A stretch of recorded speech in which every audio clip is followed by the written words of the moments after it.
As Cleve Deansaw wrote, Ranjit and Nirmal Dhillon are living proof of Darwin's evolution to survive theory.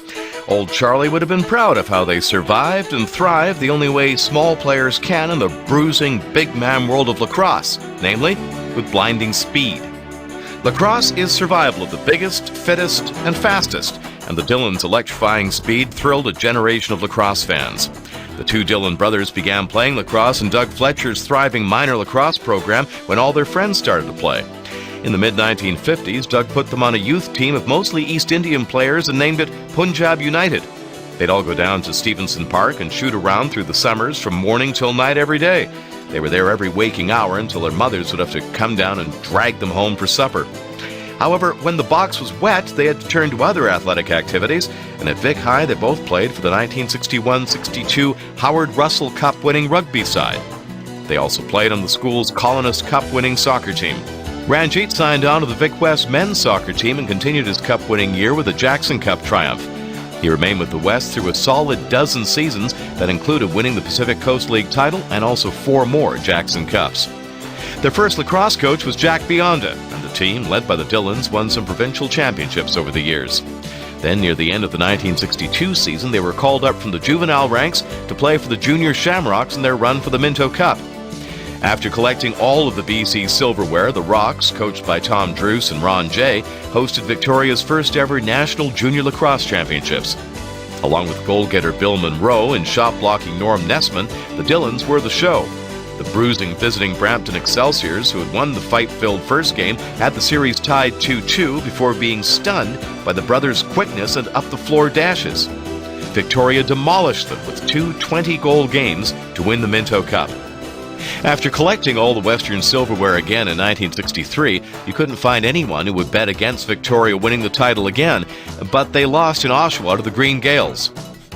Ranj played out his junior career, and the Power Pack Junior Salmon Bellies picked him up for 2 more tries at the Minto Cup. The 1965 series went to 6 games, drew 18,000 fans to the Oshawa Arena, and although Ranjit was singled out as one of the top 2 juniors in the country, the Green Gaels extended their Minto Cup streak to 3.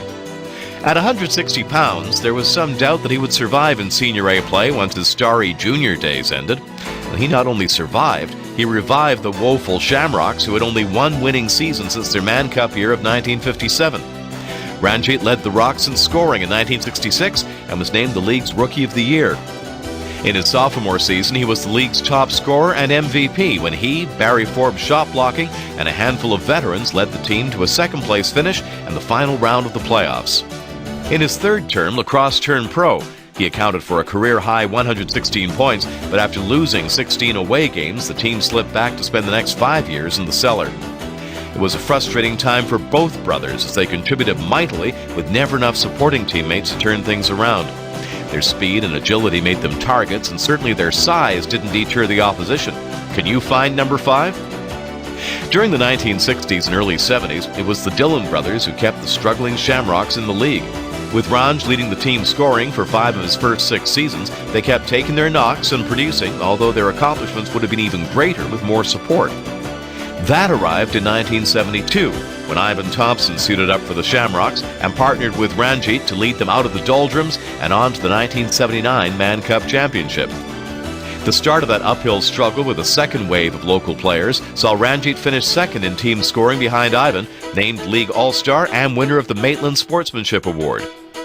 In 1974, he, Ivan, and the late Skip Chapman were selected to the Canadian field lacrosse team going to the World Championships in Australia. He won the Maitland Award again in 1975 when the Rocks finished 2nd and reached the playoff finals for only the 2nd time in 8 years. In '76, they put together one of the strongest lineups in the club's history and lived up to expectations by winning the league for the first time in 19 seasons. But it would take 3 more heart-wrenching seasons to reach the Man Cup finals and a 4th to win it. Ranjit had been to the Senior Nationals once before as a pickup for the New Westminster Salmon Bellies, but that's not quite the same as making it with your own team.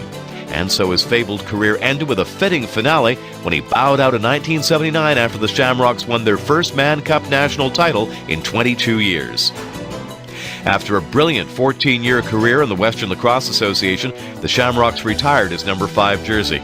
Ranjit had scored 450 goals and amassed 788 assists for 1,238 points in a club record 443 games with the Shamrocks.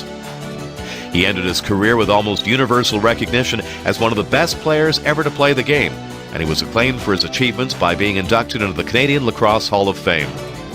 What a storybook ending to a storybook career at Memorial Arena. It couldn't have been scripted better. Ranjit Dhillon used his remarkable foot speed and outstanding stick skills to emerge as one of the greatest lacrosse players in the history of the sport. And now, another deserving milestone as we induct into the Greater Victoria Sports Hall of Fame lacrosse great Ranjit Dhillon.